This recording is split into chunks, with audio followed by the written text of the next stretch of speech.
নমস্কার, আমি doctor Debdeep Basu, health care হসপিটালসের ক্রিটিক্যাল কেয়ারের কনসালটেন্ট। এখনকার যেরকম আবহাওয়ার চেঞ্জ হচ্ছে, সেই আবহাওয়ার চেঞ্জে এখন বিশেষ করে এক্সট্রিমস অফ এজ গ্রুপ যারা, ধরুন বাচ্চারা বা বয়স্ক মানুষরা, একটা ভাইরাল ইনফেকশনের শিকার হচ্ছে।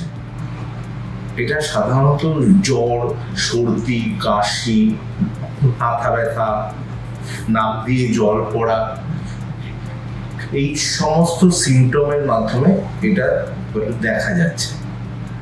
আপনাদের কাছে এটাই আমার একমাত্র রিকোয়েস্ট, এই সমস্ত রোগ যদি আপনাদের বা আপনাদের বাড়ির আশেপাশে কারোর হতে দেখেন, তাদেরকে বলুন নিকটবর্তী কোনো স্বাস্থ্যকেন্দ্রে বা কোনো নার্সিংহোমে গিয়ে সম্পূর্ণ রকমের ব্লাড টেস্ট করে আপনারা ডাক্তারদের মাধ্যমে চিকিৎসা করে আপনারা সুস্থ হওয়ার চেষ্টা করুন।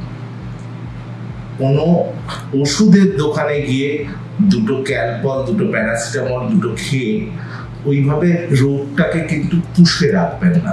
আপনার হয়তো তাতে সাময়িক জ্বর কমে যাবে, কিন্তু আপনার যে কারণে জ্বর হচ্ছে সেই জিনিসটা কিন্তু কোনো রকম ডায়াগনোসিস ছাড়াই আপনি কিন্তু ওই রোগটাকে বহন করে বেড়াবেন। Thank you.